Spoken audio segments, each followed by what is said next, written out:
Hi friends, welcome to my channel. ఈరోజు రొయ్యల పచ్చడి.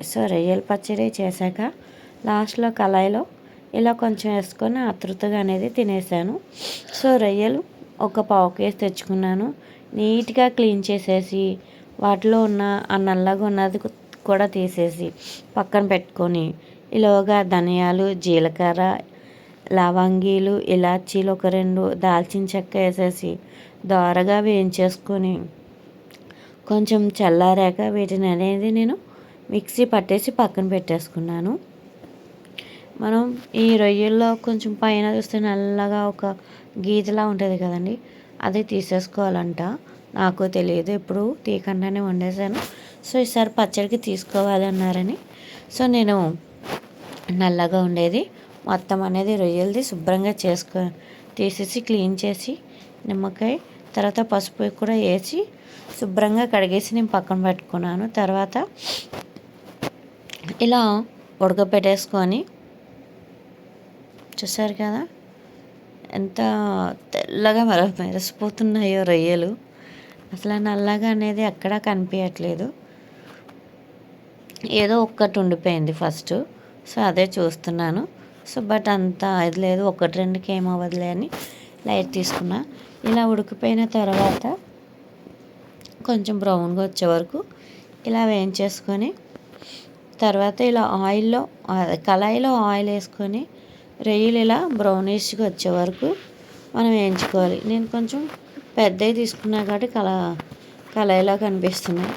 తర్వాత అల్లం వెల్లుల్లి పేస్ట్, అప్పటికప్పుడు ఆడుకున్న ఫ్రెష్ అల్లం వెల్లుల్లి పేస్ట్ వేసుకొని ఇలా అది కూడా కొంచెం బ్రౌన్గా వచ్చే వరకు మనం ఆయిల్లో వేయించాలి.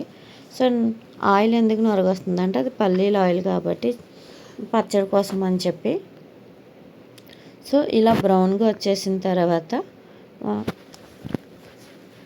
ఈ రొయ్యలు మనం ఏవైతే పక్కన పెట్టుకున్నామో రొయ్యలు అనేది దీంట్లో వేసుకొని బాగా మిక్స్ చేసుకోవాలి. ఓకే, అల్లం అనేది బాగా మిక్స్ అయిపోయింది. దీంట్లోనే ఒక 2 స్పూన్స్ కారం, 2 or 3 మన కారం నేను పచ్చికారం యూస్ చేశాను. నేను ఒక 3 స్పూన్స్ వేసుకున్నాను. కారం పచ్చికారం అయితేనే టేస్ట్ ఉంటుంది.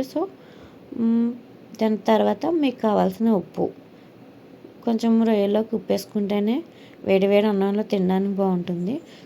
ఉప్పు తినలేని వాళ్ళు లైట్గా వేసుకుంటే సరిపోతుంది. ఇలా వేసుకున్న వాటిని రొయ్యలు కూడా ఇలా వేసేసుకుని ఫుల్గా రొయ్యలకి మనం ఏవైతే మిశ్రమాన్ని వేసామో అది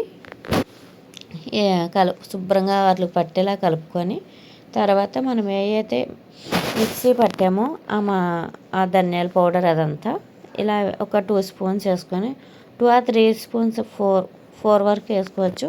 చాలా బాగుంటుంది, గ్రేవీ ఎక్కువ వస్తుంది. 4 స్పూన్స్ వేసుకుంటుంది.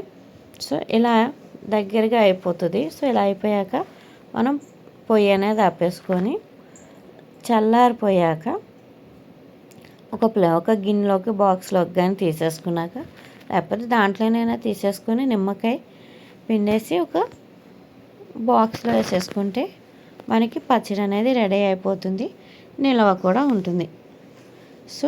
నిమ్మకాయ తినలేనన్న వాళ్ళు అవాయిడ్ చేయొచ్చు. నా వీడియో కనుక మీకు నచ్చినట్టయితే ప్లీజ్ లైక్ చేయండి, అలాగే షేర్ చేయండి. ఇలాంటి వీడియోస్ మరెన్నో నేను పెడతా ప్లీజ్. అలాగే కొత్త వాళ్ళు ఎవరైనా చూస్తున్నట్టయితే ప్లీజ్ సబ్స్క్రైబ్ చేయండి, అలాగే నా ఛానల్ని సపోర్ట్ చేయండి. మరెన్నో ఇలాంటి వీడియోస్ నేను అప్లోడ్ చేస్తా. గోదావరి రొయ్యల పచ్చడి.